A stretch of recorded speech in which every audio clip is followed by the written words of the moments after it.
All right, Wayne Bettis here, the founder of the Off the Tools podcast. I just want to introduce you to our brand new sponsor, directplumbing.supplies.com. It is founded by a former tradesman who has set up his own plumbing and heating merchants. He has an online shop, which is obviously at directplumbing.supplies.com, and he delivers across the UK. So sit back, relax, and enjoy the rest of the show. There we go. Let's go on. Let's go. Let's have it. Right from London and Dunstable, coming right at you on the same bat channel, same bat time, like clockwork.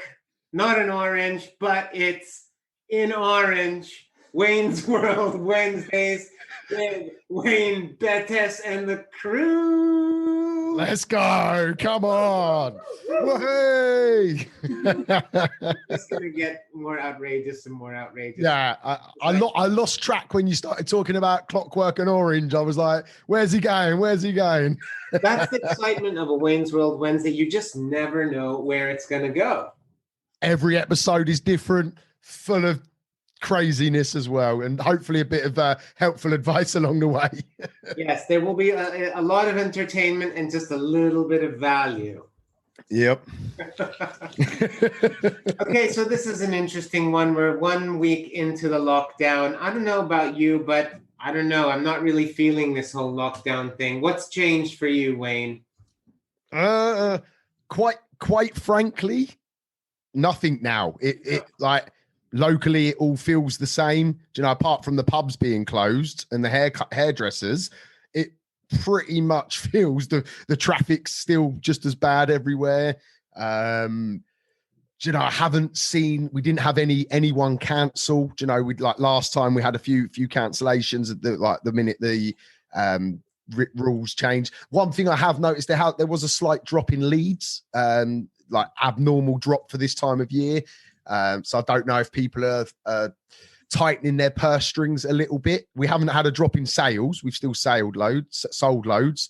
But yeah, that's the only real sort of thing that I've noticed. So yeah, cool. And I want to welcome our one and only guest on the Zoom, because there's very shy people are shy today. But Chris, welcome. It'd be great if you could turn your camera on so we can see you and actually have like a face-to-face conversation. That's what I'm going to do in a minute. I've just dove out at Bath to get on, so nobody wants to see that. So we have a lot of pretty girls on Off the Tools.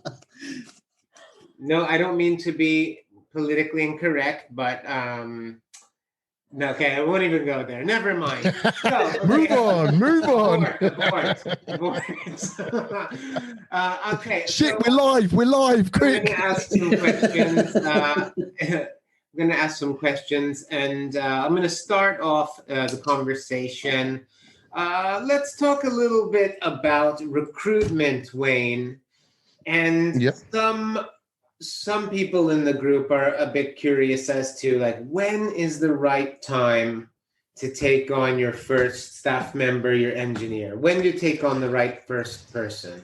So it's a balancing act. Sorry, I've just got one last place to post this just so we can make sure everyone that wants to see it is got a chance to see it. So just bear with me 1 second. Sorry, guys. And then I'll get back to answering that question. There we are. Okay. There it is. Marcus announcement. Right, yeah. So with regards to that question, really, there's no right or wrong answer. The only thing that my experiences have told me, hi Bex, is quite simply that you shouldn't do it when you're desperate for it. So this time of year when there's loads of work and you're manic and you're stacked out, although like you might think logically it's the right time, in my experience it certainly isn't, because you make a rush hire. You grab anybody that's available and you haven't really had any time to plan and sort of onboard them correctly. So I think the best time would be sort of summertime, when you've got a little bit more extra time on your hands. in the build up to the point where you want to employ someone, maybe start putting a bit of money to side just to cover the first few maybe weeks or months, just to make sure that you have time to get across how you want that person to embed in your company. If you just drop them in, you know, they're going to do things wrong. They're not going to know the processes of what you do. So you really have to buy yourself a window of time to really work with that person to get the best out of them. Mm-hmm. Okay. Tell us like the first time that you employed your first person, and what was your experience, and what did you go through from a mindset and a organizational standpoint? First of all, it's very scary because when we go self-employed or set up our first business, you know, most people, it's them. It's just their family or like their household that's on the line. The minute you take somebody else on, you have got that responsibility of feeding someone else's family, and that's how I looked at it. And it was quite nerve-wracking, and it's quite a big barrier to push through. But at the time I knew that the business was going well. I knew that the winter was coming, and I knew that I needed them extra pair of hands. So I had to suck up a little bit of profit in that first month, 2 months, so I could get them on board, you know, understand the software I was using at the time. This was the first time I employed someone was, God, it's got to be 8 years ago now. It might even be longer than that. I lose track of the years. But yeah, it was really just a mental block that I had to just sort of push through. And if you've got to be confident that you can get the work, obviously, because you don't want to fill someone else with commitments that you can't keep. There's no point employing someone just because you've got a busy week ahead of you, you know, because if they're giving something else up, you've got to have a little bit of like honor and expectations have to be set with where you need to go. But yeah, it's a nerve-wracking time. So anyone else that is maybe in that position now, it's perfectly normal to be shitting yourself thinking, am I doing the right thing? But as long as you've got, in my opinion, as long as you've got a bit of time you can spend with them, you've got a bit of money that can back you up, you know, in case there are a few quiet patches as you sort of grow into that new business that you're building, then yeah, it's how much money, how much cash in the bank do you think, you know, a small business needs to just have as a safeguard to like feel more comfortable to employ? So now, if I would want a minimum of 3 months that would cover their wages for 3 months, but that's not always practical, you know. For a small business, you know, 3 months wages is for somebody else is quite a lot of money. So you definitely want at least 2 months, I think, because you just don't know what's going to happen. You just don't. Yeah, I'd say 2 to 3 months is a fair safety net. Mm-hmm. If you haven't got that, then you're sort of rolling the dice a little bit because you're with somebody else's livelihood at the end of the day. So just be careful. Mm-hmm. Gotcha. Okay. Welcome everyone. I'm going to welcome Bex. I'm going to welcome Sham. I'm going to welcome Stephen and Eton. A few people joining. Oh, we're getting a few people on now, are we? To everyone on Facebook, leave some questions. We're monitoring the Facebook feeds. You can find the link to the Zoom call as well in the post somewhere, in the Off the Tools event post. You have to search Off the Tools podcast, and then the link is in the description in the events page on there. If I don't know if Carolina can post it in a comment on where I've shared it. So I've shared it in Plum Chat and Off the Tools. Yeah. Cool. Okay, cool. Okay, so another question we want to address is, ways to generate more work. What can you do? You don't have enough work. You want more work. Where do you go? So, the first thing, my advice would be is do the basics right first. So make sure that you're collecting your customers' information so you can remarket to them via email, text messages. You you can spend money. Of course, you can spend money, but before you start to spend money, you want to be leveraging your existing clientele and your local contacts and stuff. So that's the first step is really, really double down on getting more out of the current pot of clients you've got. It's 10 times easier to sell to somebody that you've already done work for than it is to attract a new client. Obviously that has costs. Then you've got to build all that trust and rapport. Obviously you do at some point need to do that. But before you do that, my opinion is that you need to be maximizing the clientele that you've got. And then obviously then you can start looking at, pay-per-click advertising. Obviously that's very popular if it's run right. And that's very important. That I see a lot of negativity around it, but in my experience, it comes from lack of knowledge on how to make the most of it.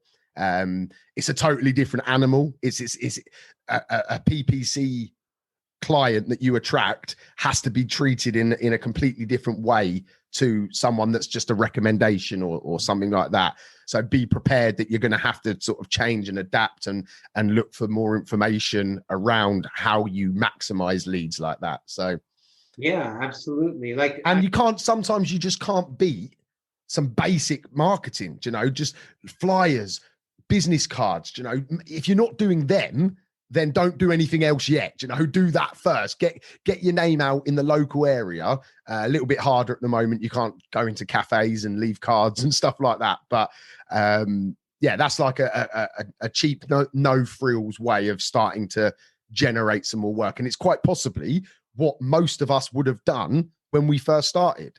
Mm-hmm. And people get a bit rest on their laurels, I suppose, and think that they don't necessarily have to go back to the basics, when sometimes a little bit of a couple of steps back, going over things that worked when you first started, can really help.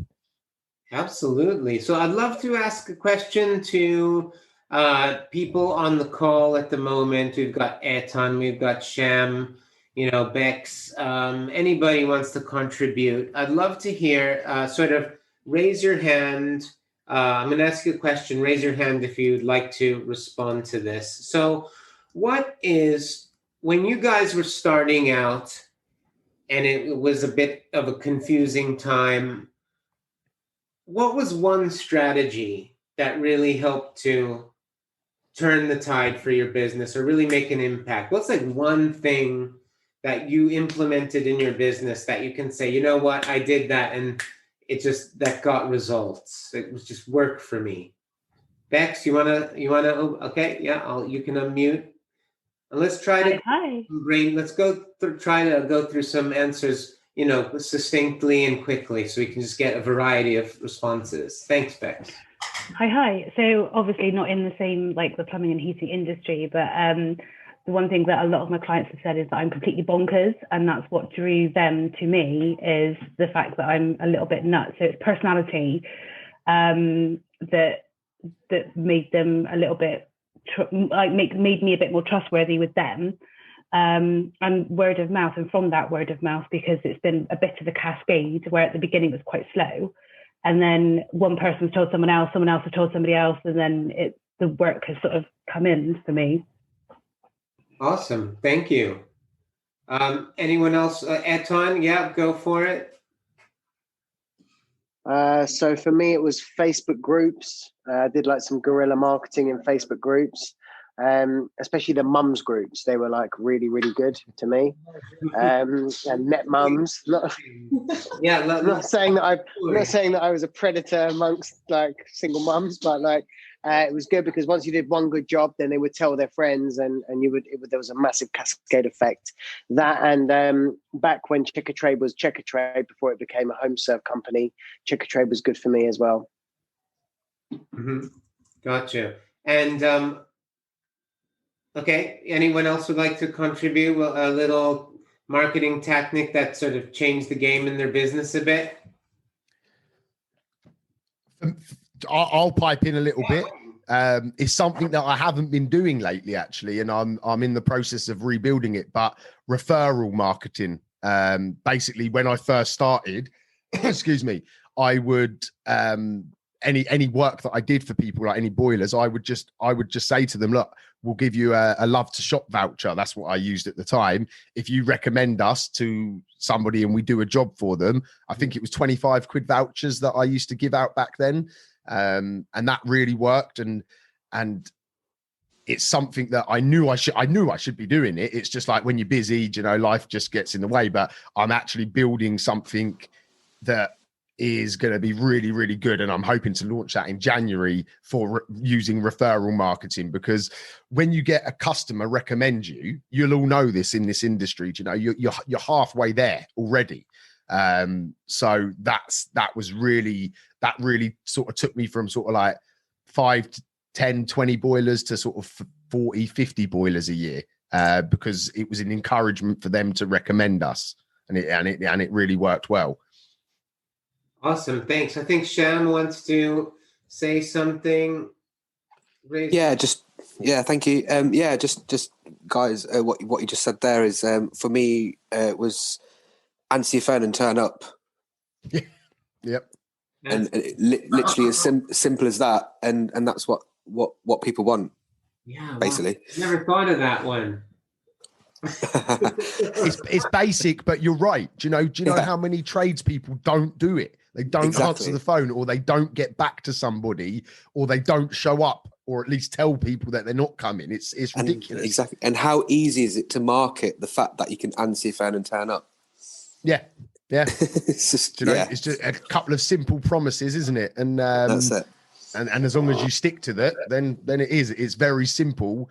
And it's strange, because if you had that level of like crapness in other industries, or in other, like if you had a shop and you just never opened, or one day you shut at 3 o'clock and turned the phone off and stuff, the shop wouldn't last, would it? But in the trades and construction industry, it seems to be a bit too easy for people to muster up a living, so they sort of don't have the respect for the business. Does that make sense?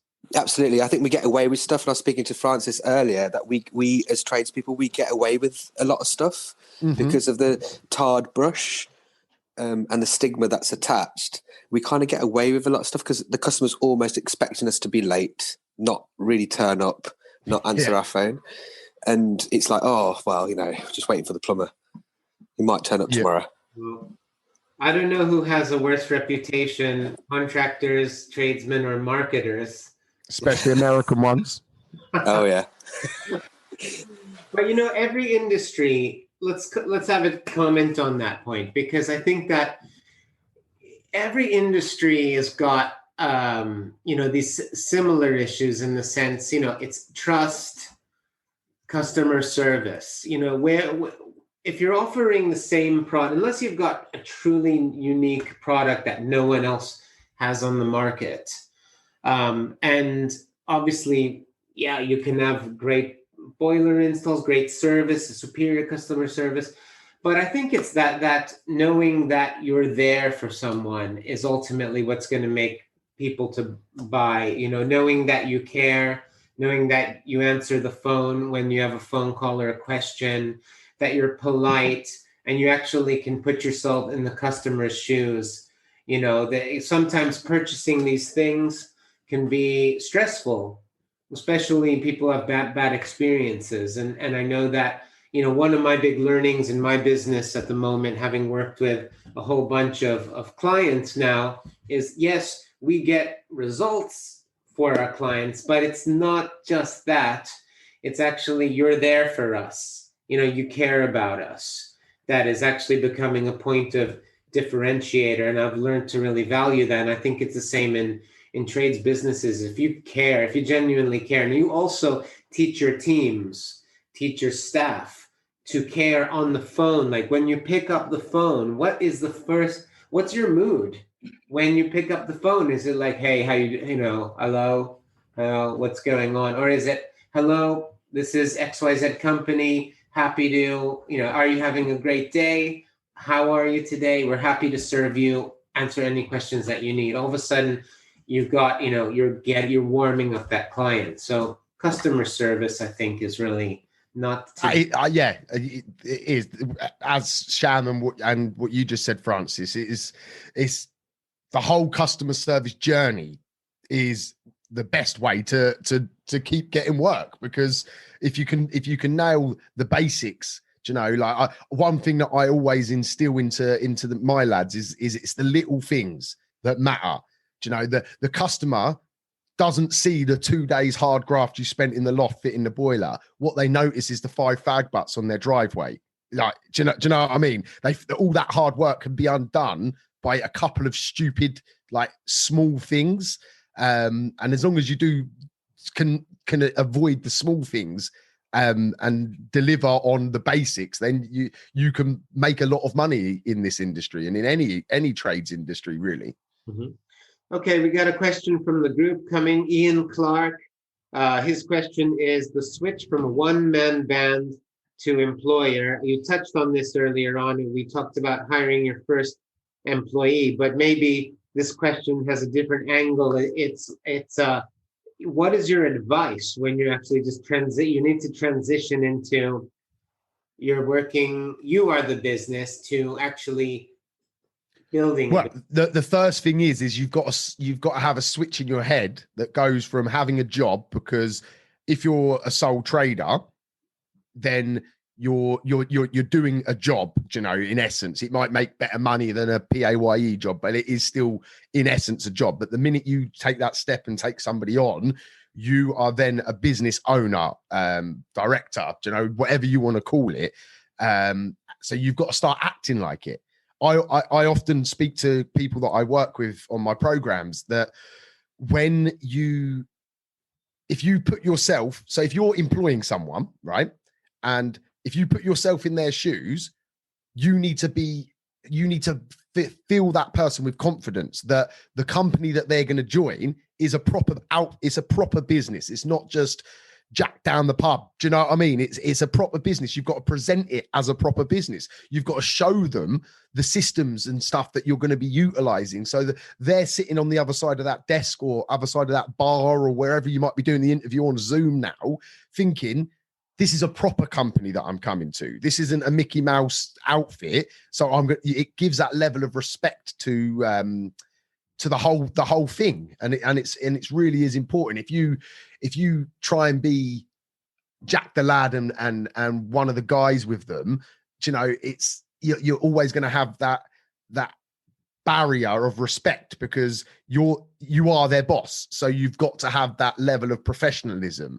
And if you've been self-employed for a while, you know, you maybe have lost that professionalism that is important if you're going to be employing people. So I would definitely say, before you do anything, you need to make that shift in your mind that, look, when I take this person on, this is it. It's a proper business now, and I've got to treat it with the respect. You know, you've got to do everything that you're meant to do as a business owner.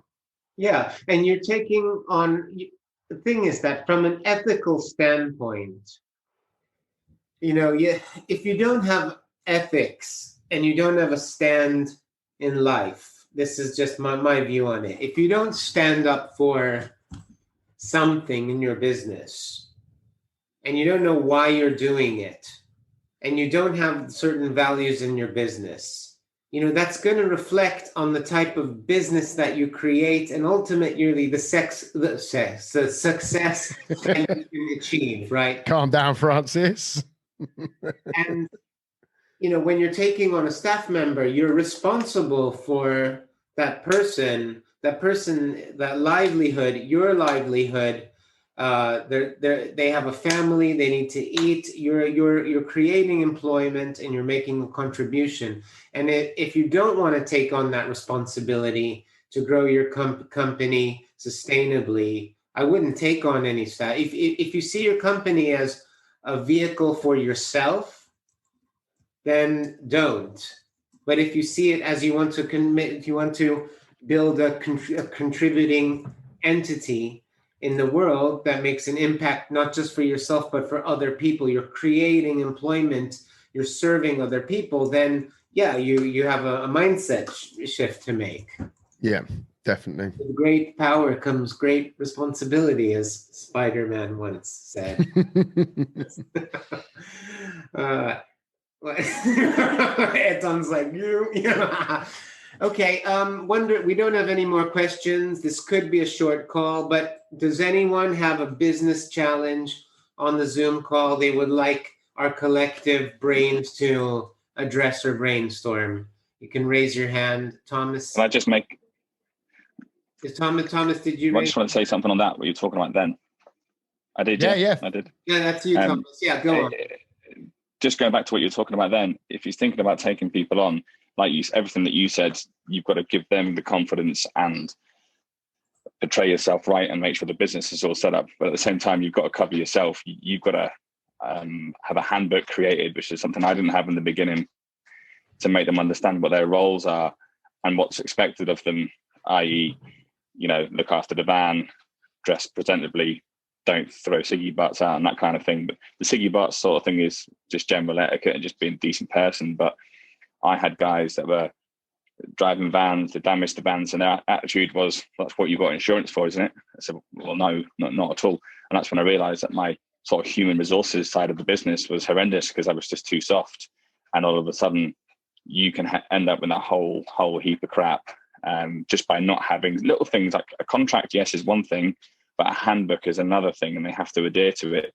I had one guy that really, it was his business was taking people to court. So like his bosses, and he'd push them to the edge. And I found that these two previous employers were taken to what we have in Jersey, something called Jacks, which is like a support group for people that might be getting sacked, or people getting 0-hour contracts and they're just fobbed off and that kind of thing. But he did it a lot to make money out of it. He was more invested in employment law than he was in being a better plumber. Right. So eventually, when we attempted to sack him, we caught him fiddling his hours, but we caught him doing other things. But they said you have to focus on one thing. And I'd forgotten that he hadn't handed his contract in signed, completely forgotten. Everyone else had, and he hadn't his. So when it came to the tribunal and we had it bang to rights, he said, well, I don't have to adhere to your handbook because I never signed my contract. And I was like, So that's when I thought, I'm going to throw him through the window. And luckily, my secretary, who has a lot of experience in employment, and she was HR somewhere for head of HR for years, she said, yeah, you're absolutely right, but you've got to give us back the 10 months wages that you had when you signed that, didn't sign that document. If you give us the 10 months wages back, then yeah, your argument stands. But I wouldn't have known that. But because she created this handbook, it sort of had him tied up. A lot of people are just too nice and don't have these things because it's admin, it's off the tools, and we don't think about it. So that's, if you weren't going to take anybody on, you got to give them a probation period for starters, make it clear what kind of quality work you want, and then have it written down in paper. This is what you've got to adhere to. Otherwise, people can tie you up in knots, and it doesn't matter how nice you are and how good you've been. Yeah. There's some kind of bloody loophole they get you. So that's do that. Whatever you do. Yeah, that's some sounds very, very, very good points there. So where would you recommend people can get this information? Through like a HR consultancy, some sort of person like that? Well, like I say, I was lucky because my secretary, she was actually the head of HR at Jersey Airport for 17 years. So she dealt with the state, which is our government, basically. So I was lucky in that respect. But there are people that do that. I think I speak to the other day, Health and Safety Director, helping me do my risk assessments, my method statements and stuff. But he did say, and his name is Ryan. I'll tag him in this. And he was really helpful, and he said if they can help out with that sort of thing, or the HR stuff. So that's Health and Safety Direct. But they have a porthole which gives you access to all kinds of things like health and safety training, different documents for control of hazardous substances, to putting up a scaffold, to a ladder, all things that your lads can access, or your lads and ladies can access. And there's no excuses then they haven't been given the training, or you have done everything diligently to make sure that they are covered. On that point, I got stung a few years back. Funnily enough, the guy I was his apprentice for a very short period when we worked for a bigger firm. Anyway, long story short, he come and work for me. And I basically didn't do any of that. And he had a couple of days off one time, didn't really think much of it, just thought sicky, how it goes. And then when I sacked him, 3 months later, I got a letter from a solicitor saying he'd done his back in and he was suing me. And I was like, the hell? Anyway, I read through it all, And in essence, it basically was that he had hurt his back taking the boiler off the wall. And I sort of like rang my public liability insurance or employer liability insurance. And I said, like, well, do you know, that's just like a hazard of the job. We have to take boilers off. And he was like, well, as long as you've got a risk assessment that shows how he should do it. And I was like, the geezer's been in the industry 30 years. Like, he's more experienced than me. And he was like, sorry. He said, we're going to have to just pay him. I was like, what, you're not even going to try and fight it? And he was like, nope. He said, if you ain't got that bit of paper, do you know, bang, we just write the check, out he goes. And I was just like, my God, how like easy, obviously, for someone that wants to maybe play the system, and how dangerous that can be. 100%. Yeah, that was a real eye opener, and thankfully it was covered by my insurance, you know, and that got looked after. But it could have been a very sort of dangerous experience, definitely. And and I suppose too, like at that time it was just naivety. I just didn't think that you needed. It's a fundamental part of the job, so I just presumed. And presumption is the mother of all fuck ups. I just thought it was common sense. If you're taking a boiler off, you know, you have to put your steps out. You have to, you know, take it off one level, pull it down, and that was could have been a very expensive lesson, and it sure did put my insurance premiums up for a few years. So I would definitely say it's worth looking for somebody to help with that. I don't know, Bex, do you offer any sort of guidance on that side of things? I don't personally, because employment law HR is quite a very dedicated ball game. The one thing that I will say to anybody who is potentially looking at becoming an employer is there's a fantastic site called ACAS, ACAS. They are the UK's most impartial advisors around employment law. I've used them myself because all those years ago, 9 years ago, when I had my son, before I did, I actually got fired because I was pregnant, because I was on probation. They turned around and said, oh, we don't need to, you've got a replacement, permanent replacement. And that was my first inkling that my job was gone. Without the support of ACAS, I could have just been fired, end of conversation. They helped me go through a tribunal to be able to, because of my length of service, they went, you can have your job back or not. So that's literally it. So they will be able to advise both employees and employers about certain particular law. But there are different HR freelancers that do it just like I would do as a virtual assistant. They also offer that out. So you would only pay for the time that you use, and the contracts, they'd be able to get all the contracts done for you, especially like things like furlough now. If nobody really knows what to do with that, then outsourced HR is available.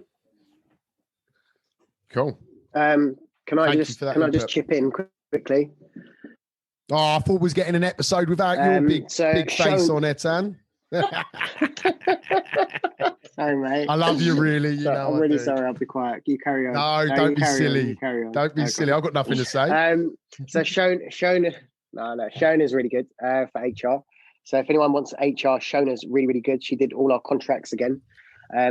So in like basically if you smash up the vans or you like do stuff that you're not supposed to be doing, or you take the piss, then you need a contract to cover you, and Shona's really, really good at that. She's just redone all our contracts. And again, I'd like to second that HS Direct. Ryan was really good. He did our portal and stuff. So all the new starters, they get like 1 million exams to do, like lifting, ladders, asbestos, and all that kind of stuff. So yeah, they're also really good too. That's it. Swear. Cool. Can you guys post some links to these people that you're recommending, if that's all right? Yeah, is that okay? Absolutely. Cool. Cool.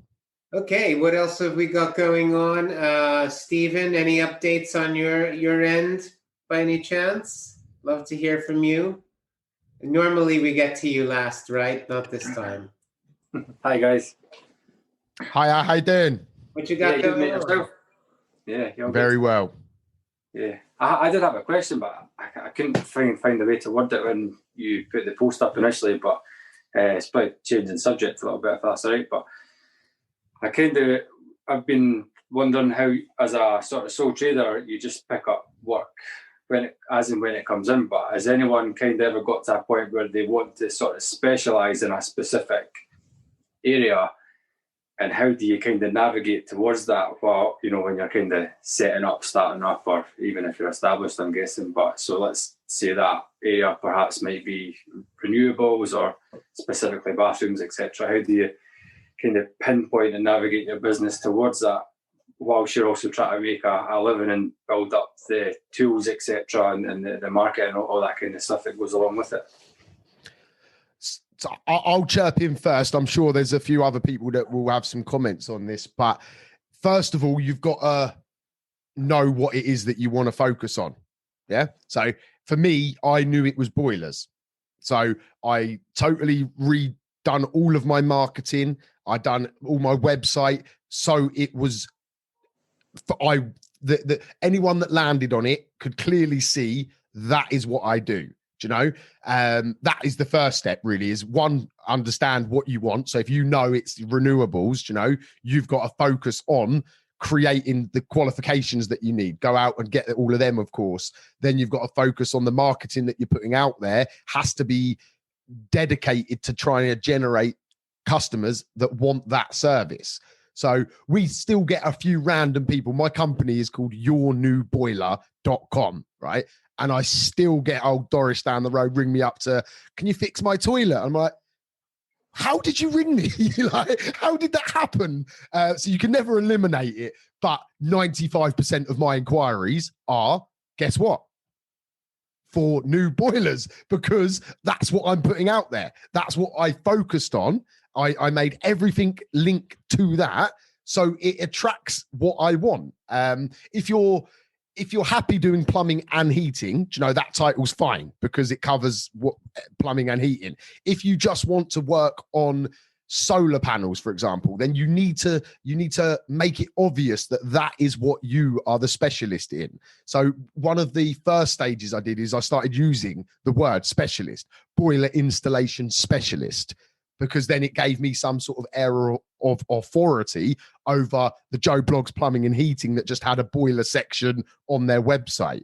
So you really, you've got to hone in on what it is that you want, and then everything else has to play a part in creating that. So whether it be your van sign writing, the uniform that you wear, the marketing that you put out, even to the point of your emails and stuff like that, if whatever section of the industry that you want to generate work in, everything has to be pointing out and back into the same direction. Cool. Thanks, mate. I hope that helps. I'm sure some other people might have some other views on that. So in on that one, I'd love to ask. You've got to stick to, like he says, one thing. I've got plumbing and heating on the side of the van, and no mention of 24-hour call out or anything, and I'll still get calls Saturdays and Sundays at all times, and they keep calling the number as if like I'm not going to give in. Yeah, and like, no, we don't offer that service. It's, well, this is your plumber. Yeah, but not 24-hour call out. So, like you say, old Doris down the road they'll just keep trying, and especially if their friend has said, oh, he's a really nice person and he like touched the pipe one day, so he must be able to do it. If you can just make it as clear as possible, then I think like Wayne said, you'll be that'll make it easier. But then maybe, and the earlier like you do it, the better as well, I think, because if I knew, the old saying, if I knew what I knew now, like I spent years doing shit that I just didn't want to do for people I didn't want to do it.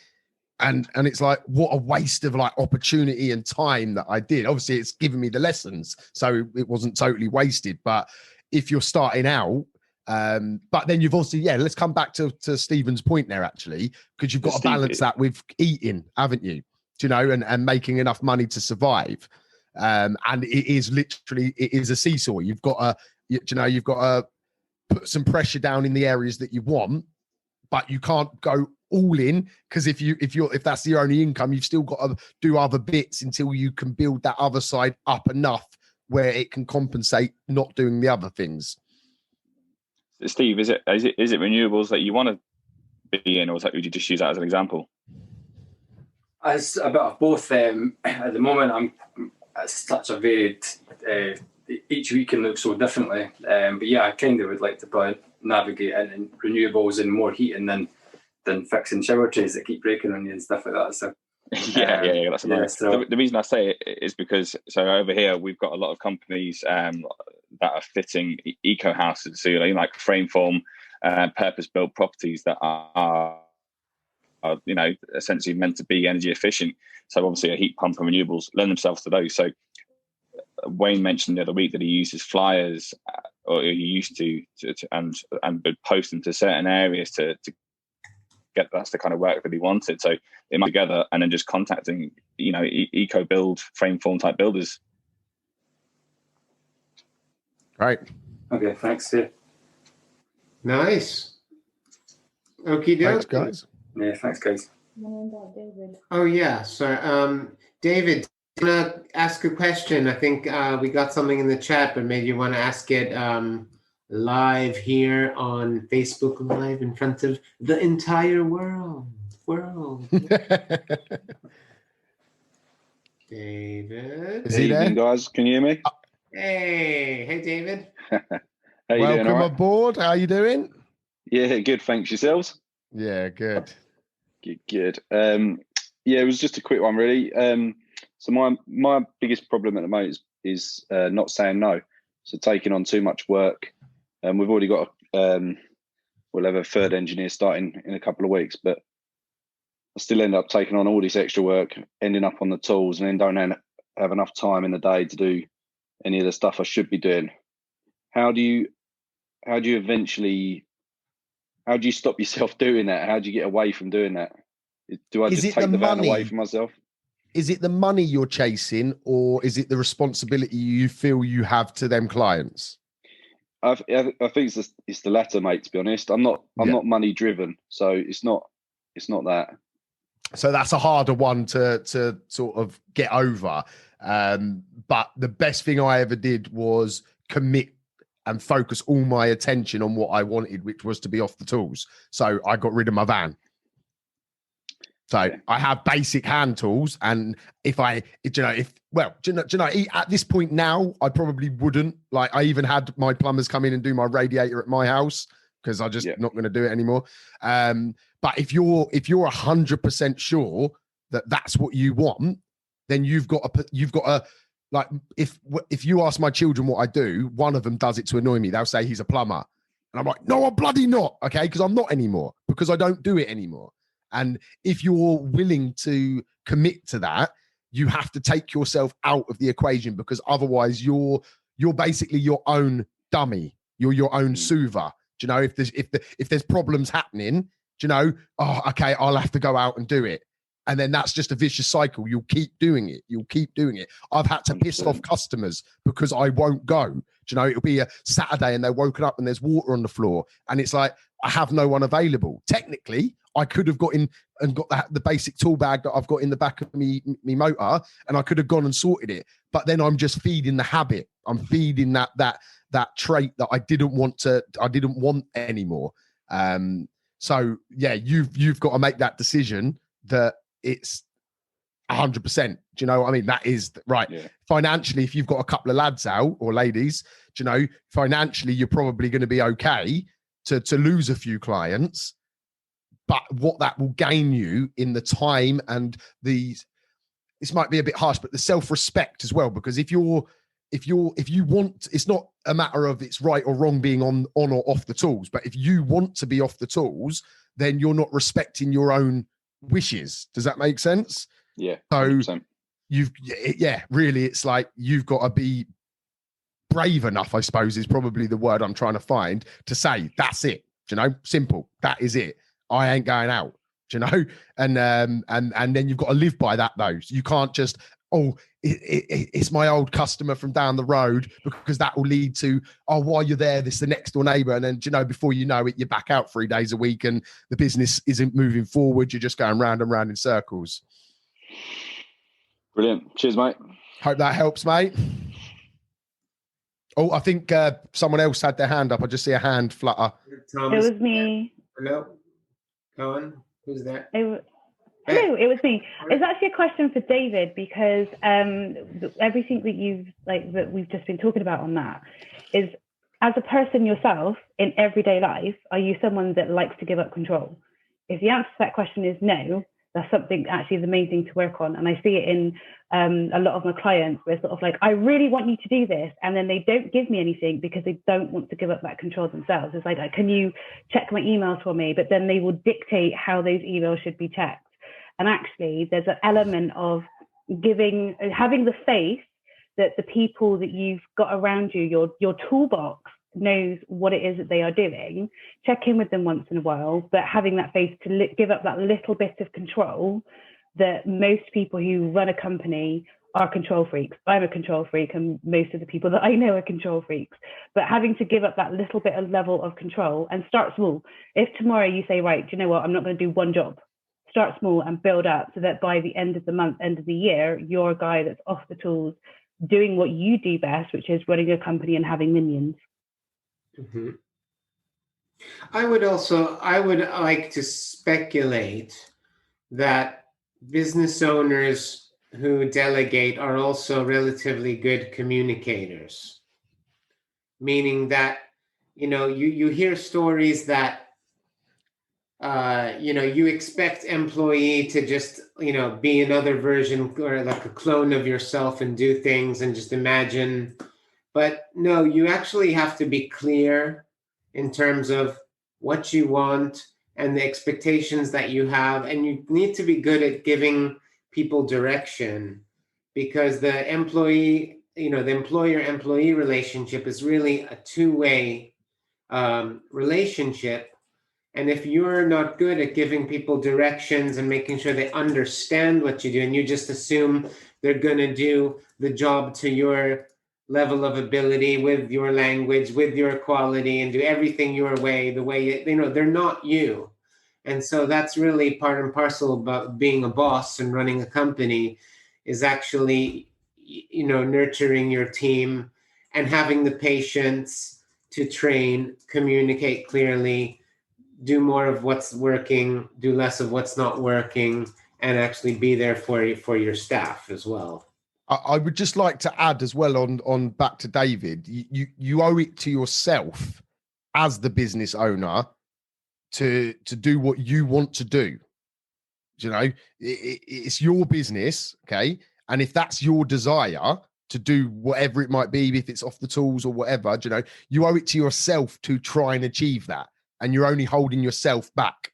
So set yourself, like as Beck said, set yourself some small targets. Like, I don't know how often you are going out, but if you're going out every day, say to yourself, right, every Monday and Friday, come hell or high water, it ain't happening, and build yourself in. If it's just the odd job, but it seems to drag you back, then it's a shorter process to eliminate. So yeah, you've just got to sort of look at it and start making a progress on it, really. Okay. Thomas, you have your hand up. Is that your hand up or not? Yeah. So kind of connected to what David was asking. So I'm very much like David. I don't do anything on the tools. Occasionally, if I'm just there and they want a hand, I'll give them a hand. But I drive around a lot. And I had similar issues in like trusting people they're going to do it the way I want it to be done. So I went from 12 guys to 8 guys because I knew that 4 of them weren't doing it the way I wanted it to be done. So now I've got the 8 guys and I'm like, right, you all know how I like things to be done. But there's still that issue with communication and getting them all clear on what I want them to do. So I think maybe for one thing that might help him is I was looking at ServiceMate the other day off the back of Wayne's recommendation. And within that, you can write down jobs for everybody, and then everyone can see what you expect. You can upload pictures, etc., little checklists. So it's almost step-by-step guide on what you need to do, which will in part, I think, reduce phone calls and stuff. But all of this eventually, I feel my worry is it leads to a really well-run business, but then they kind of look at you and go, well what do you do then? So do you incentivize them? Do you price a job and have a little bonus in there to keep them all happy? Because eventually they'll get to the point where they think, wow, we know how you've made this ship, now we're going to make our own.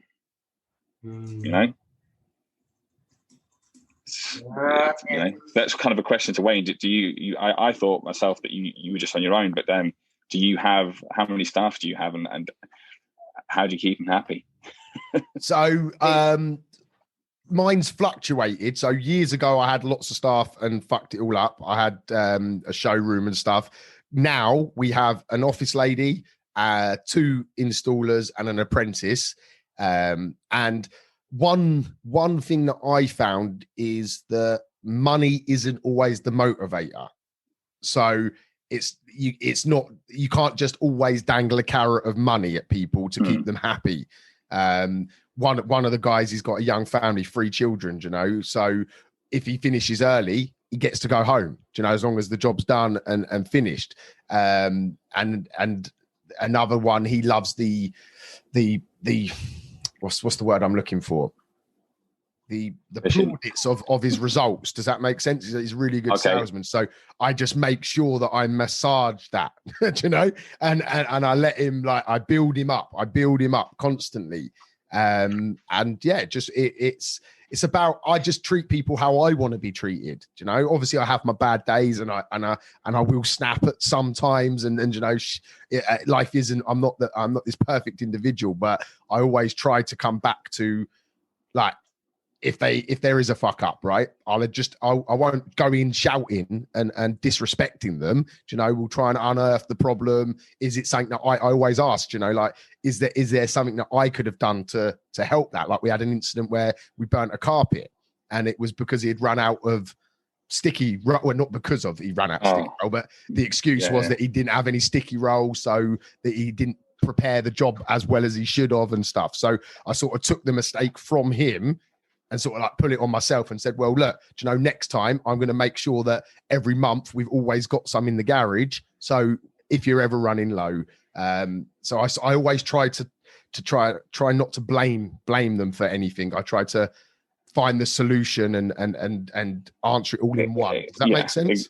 Exactly. It's again, it's preparation and making it clear what you expect. And sometimes I'll say the same thing. Oh, could I've prevented this from happening?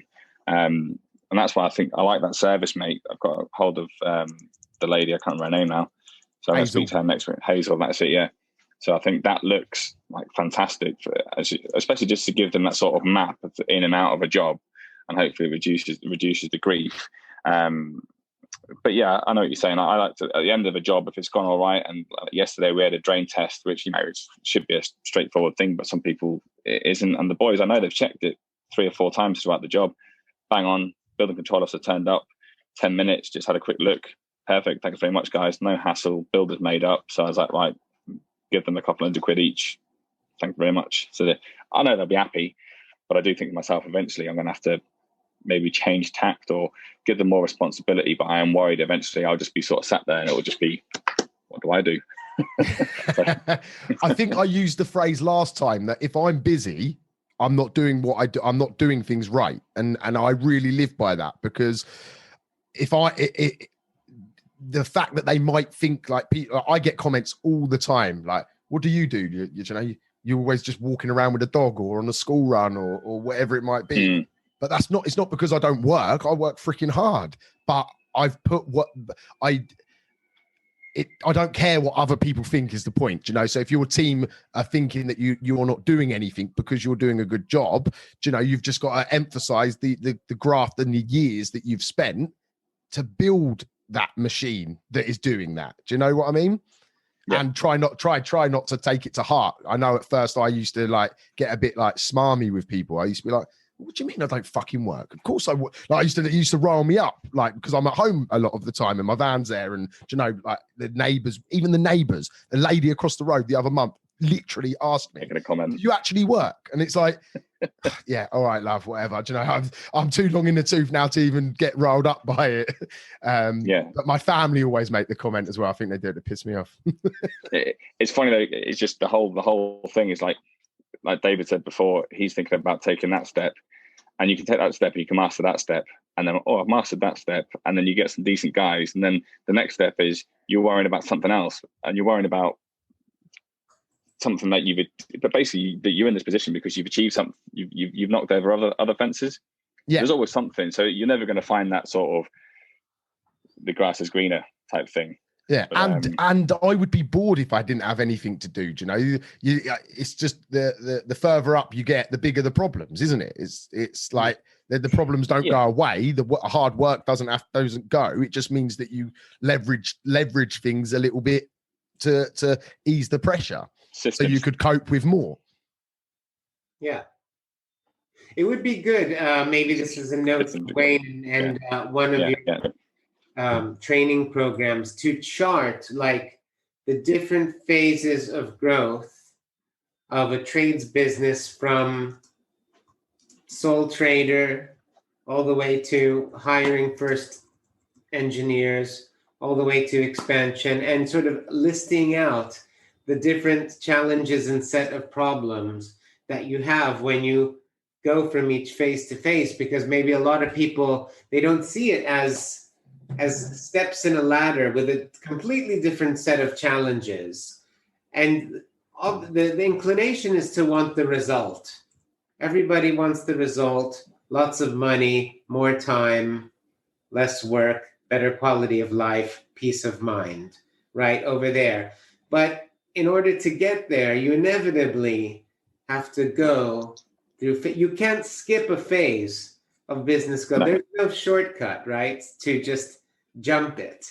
And if you do, it's going to be a weakness on the ladder, you know, and it could be the thing that pulls you back down. Yeah. And actually, it's really comforting to see. You've got great. It should give everybody a bit of peace, right? To actually recognize where they are in the phases of growth, and to know that you're not alone and you're not encountering abnormal problems that no one else is. You're just in a certain phase of growth, and you can recognize that that's where you are, and you address the problems and challenges of that particular phase of growth so that you can graduate to the next phase of growth that will give you another set of problems as well. So I think that that's always very comforting to know sort of where you are, and then you can plan to just not jump the gun and not wish for things that are not realistic within the reality of your certain situation. Anyone else? It's I think someone posted on if you look on your phone, Francis, Sean Holmes had a question. I did text you. On my phone? Yeah, I WhatsApped you. Oh, okay. Let's have a look. I don't know. Have you got time? Because it is 9 o'clock. So yeah, let's do last question here. Last one, yeah. Sean Holmes. When things are really busy, how do you keep a handle on things?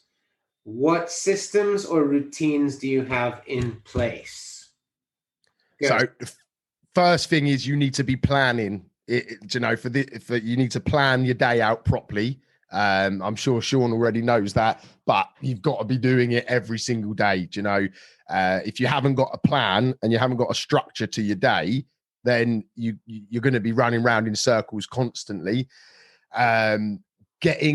Still finding time for yourself. So you've probably all noticed, like this week, for example, I've been out running every day. You know, we're really busy. You know, I think we fitted 7 boilers this week. So we're flat out. Obviously, I've got my own coaching clients that I work with. We've got all of this that we do, but I still find time for myself when I know I need it.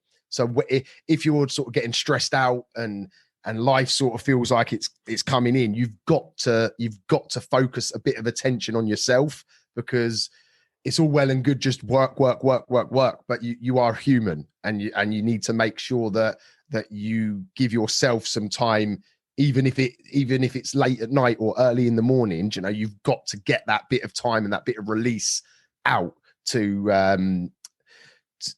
be able to get the best out of each day. And systems and processes, I could talk about it for forever, but you need to be running things professionally. You need to be automating stuff where you can. You need to be outsourcing stuff when you can. Do you know, if things are really busy, there's people like Bex, do you know, she'd be more than happy for a new client. Well, I guess she's really busy, but do you know, in general, you know what I mean? There's people out there that can help with alleviating some of that pressure. So yeah, that's a few things there for you, Sean. If you're still on, he was on Facebook, he weren't in the Zoom, so hopefully he's still watching, but he's a good lad. I love Sean. Sounds good. Final words, Wayne Bettis. I would say look after yourself. Don't just keep hustling. Do you know? I know this time of year is busy and especially with everything that's going on, all the uncertainty. If you've got a family, it's even more so important that you're at your best performance in not just work, but when you're at home and when you're around your kids, if you've got children. So yeah, the best thing I can say is just, if you take anything away from tonight, is just find a little bit of time for yourself, and then second, your wife or girl or partner or whatever it might be. Keep happy, really. Do you know? Thanks, everybody. Thanks, Wayne. Thanks, everyone, from joining us. Thanks, Facebook. We want more people on the Zoom. Same time next week. Wayne's World Wednesdays, 8 p.m. on Wednesdays. Have a great week. Thank you, everyone. See you all soon, guys and girls. I really hope you enjoyed the show. I just wanted to pull it out there for anyone listening that I offer business coaching, but also life coaching. My life is centered around something called the 3 Bs, which stands for body, business, and balance. When you work with me as a coach, we tackle all 3 aspects of life. So you as an individual, body, mindset, health, fitness, knowledge, education. Business B obviously stands for your business, improving, maximizing opportunities, elevating, making more money. And balance stands for your friends, family, loved ones, you know, making time for everything in your life. And the 3 Bs is the core element to that. If you'd like to learn more, I would ask you to reach out to me on Facebook, Instagram, TikTok, wherever you might be consuming my information.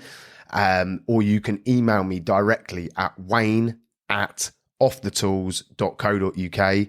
I'm here waiting to assist you to elevate across all aspects of life.